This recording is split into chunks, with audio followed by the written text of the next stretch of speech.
Assalamualaikum warahmatullahi wabarakatuh. Materi kita pada pertemuan ini adalah tentang masa Undang-Undang Dasar Sementara atau UUDS 1950 tahun 1950 sampai 1959. Yang pertama kita harus lihat adalah apa yang dimaksud dengan demokrasi liberal. Demokrasi liberal pada masa ini adalah demokrasi yang sifatnya bebas, di mana pengertian demokrasi adalah pemerintahan dari rakyat oleh rakyat untuk rakyat. Pada masa tahun 1950, tepatnya 17 Agustus 1950, RIS dibubarkan, yakni Republik Indonesia Serikat, dan kemudian Republik Indonesia melaksanakan demokrasi parlementer liberal 1950 hingga 1959 dengan mencontoh sistem parlementer barat atau yang lebih dikenal dengan demokrasi liberal. Indonesia pada tahun 1950-an ini dibagi menjadi 10 provinsi yang mempunyai otonomi berdasarkan UUDS 50 yang bersifat liberal atau bebas. Demokrasi liberal dengan UUDS 50 dan sistem demokrasi liberal ini ternyata tidak cocok atau tidak sesuai dengan kehidupan politik bangsa Indonesia yang majemuk. Kita lihat poin B. UUDS 50 ya, ini berlaku dari 17 Agustus 1950 hingga keluarnya Dekret Presiden 5 Juli 1959, di mana ketentuan UUDS 50 termuat dalam Undang-Undang Nomor 7 Tahun 50. Artinya, Undang-Undang Nomor 7 Tahun 50 ini adalah undang-undang yang mengharuskan ada pengganti Undang-Undang Dasar sementara, karena huruf S yang ada di UUDS ini artinya adalah sementara. Bentuk negara kesatuan dan bentuk pemerintahannya republik, menganut kedaulatan rakyat dan demokrasinya liberal. Jadi mirip seperti demokrasi yang ada di Amerika Serikat. UUDS 50 bersifat sementara. Jadi huruf S itu kepanjangannya adalah sementara karena menghendaki dibuatnya UUD baru oleh konstituante. Jadi badan Dewan Konstituante ini adalah dewan yang membuat undang-undang dasar yang baru. Lembaga negara terdiri atas presiden dan wakil presiden, menteri-menteri yakni kabinet, Dewan Perwakilan Rakyat atau DPR, Mahkamah Agung atau MA, dan Dewan Pengawas Keuangan atau DPK. Kabinet masa demokrasi liberal, yakni yang pertama Natsir dari tahun 50 hingga tahun 51, Sukiman 51 hingga 52, Wilopo 52 hingga 53, Ali Sastro Amijoyo yang pertama dari tahun 53 hingga 55, Burhanuddin Harahap dari tahun 55 hingga 56, dan Ali Sastro Amijoyo yang kedua. Ini dari 56 ke 57, dan kabinet terakhir adalah kabinet Juanda 57 hingga 59. Jadi kabinet ada 7 kali di masa waktu 9 tahun, berganti-ganti karena politik tidak stabil.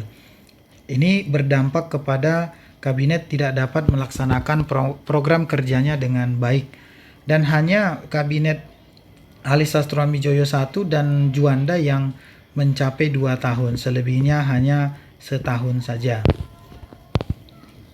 Pemilu pertama tahun 1955 diadakan 2 kali. Yang pertama, tahap 1 29 September tahun 55 ini untuk memilih anggota DPR, Dewan Perwakilan Rakyat, dan tanggal 15 Desember 55-nya ini untuk memilih anggota konstituante. Jadi konstituante ini adalah lembaga negara yang membuat undang-undang dasar yang baru.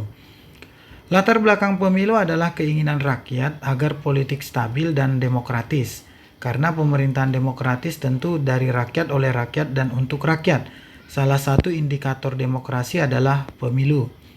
Karena partai politik yang banyak ini berebut masuk pada kekuasaan pemerintahan, sehingga dibutuhkan suatu pemilu yang menguji pada partai-partai politik tersebut. Pemilu berdasarkan Undang-Undang Nomor 7 Tahun 1953. Artinya, Undang-Undang Nomor 7 ini adalah tentang pemilu. Jadi sejak merdeka 1945, baru 10 tahun kemudian terlaksana pemilu tahun 55. Pemilu pada masa Kabinet Burhanuddin Harahap. Jadi Kabinet Burhanuddin lah yang melaksanakan pemilu pertama di Indonesia, diikuti 29 partai politik, dan pemenang pemilu ini ada 4 besar karena yang 5 ke atas tidak memperoleh kursi lagi di parlemen, yakni yang pertama Partai Nasional Indonesia atau PNI, Majelis Syuro Muslimin Indonesia atau MASYUMI, yang kedua, yang ketiga Nahdlatul Ulama atau NU, dan keempat Partai Komunis Indonesia atau PKI. Disinilah dikenal dengan konsep Nasakom. PNI adalah singkatan dari Nas, nasionalis, Masyumi dan NU adalah agama A, dan PKI adalah Kom, komunis. Akibat berlakunya UUD 50, kehidupan politik kurang stabil karena silih bergantinya kabinet. Sistem kabinet parlementer mengakibatkan kabinet silih berganti, pembangunan pasti terhambat.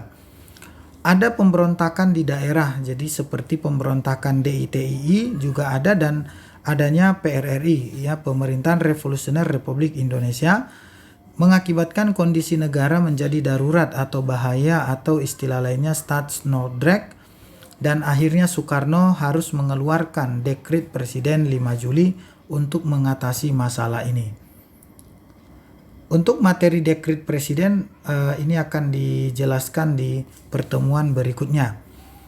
Akibat berlakunya UUD 50 ini juga kabinet yang silih berganti karena adanya mosi tidak percaya dari DPR. Jadi Dewan Perwakilan Rakyat mengeluarkan suatu hak yang disebut mosi tidak percaya sehingga kabinet itu harus bubar.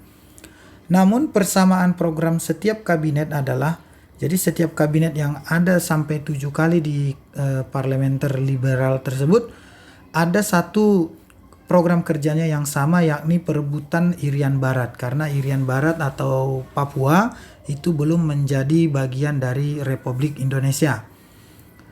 Ideologi yang berbeda-beda dari pemenang pemilu, yakni ada nasionalis, agama, dan komunis, membuat Dewan Konstituante terus berdebat dalam menyusun undang-undang dasar yang baru tersebut, sehingga tidak pernah dicapai kesepakatan. Ya, itulah dia materi yang saya sampaikan hari ini. Mudah-mudahan bisa dipahami. Tidak begitu banyak materi kita tentang Undang-Undang Dasar sementara tahun 1950. Nanti akan dilanjutkan lagi dengan penjelasan ke soal-soal pengantar untuk lebih memahami materi ini. Terima kasih atas perhatiannya.